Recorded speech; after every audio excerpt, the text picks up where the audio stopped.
بسم الله الرحمن الرحيم نبض داوديال meel kasta aad joogtaan magacaygu waa Maxamed Saalax Maare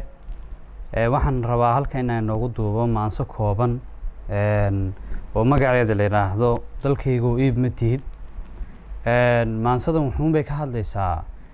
dhacdooyinkii maalmihii ugu dambeysay social media haystay oo ku saabsanaa qarannimada Soomaaliyeed waxayna la hadlaysaa guud ahaan dalalka Carbeed maanta u soo tafaxaydanaya boobka iyo inay dhacaan hantida ummadda Soomaaliyeed leedahay markay ku guuleysan waayaan isku dayay inay aflagaadooyin iyo waxyaabo kale oo aan afkeenu soo qaban karin ay madaxdeena kula kacaan oo ay barta social media soo mariyaan maansadan magaceeda sida hore idinku sheegay waxa la dhahaa dalkaygu iib ma tihid dhacdadaas maalmahan bay ina haysatay bay daba socotaa oo ay ku xiriirsan tahay maadaama aan anagu ka mid nahay ummadii afka ama aanu nahay halabuuradii ummadda Soomaaliyeed waxa nagu khasbanaatay inaan dhacdada noocan ka aamusin si kastoo siyaasad lagu kala duwan yahay haddana waxa jirta wax laga midaysan yahay oo ah Soomaalinimo sida daraadeed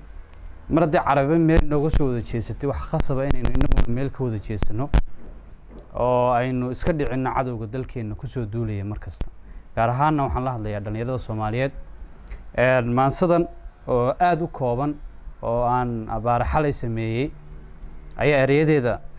waxaad ka dheehan doontaan sida soo socota waxayna tiri dalkaygu iib ma tihid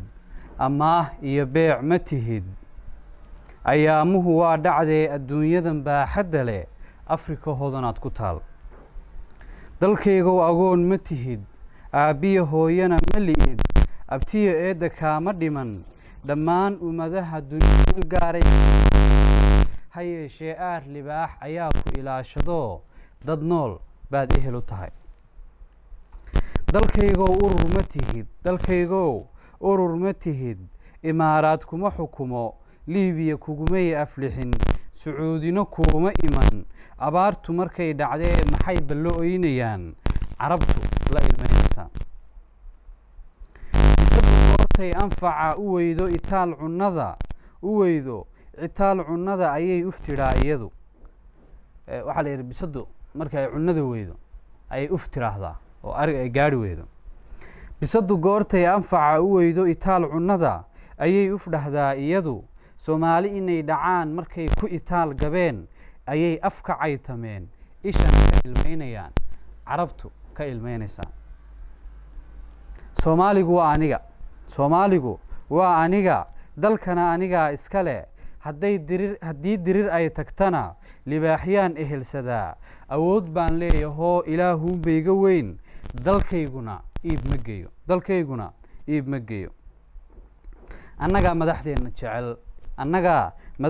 jecel rabnoo ku ildoogsanee maxaad u dul saarantihiin markasta u ilaaqaysaan Carabay u ilaaqaysaan aqoon dheeriya hadday Carabtu aad ii taqaan sida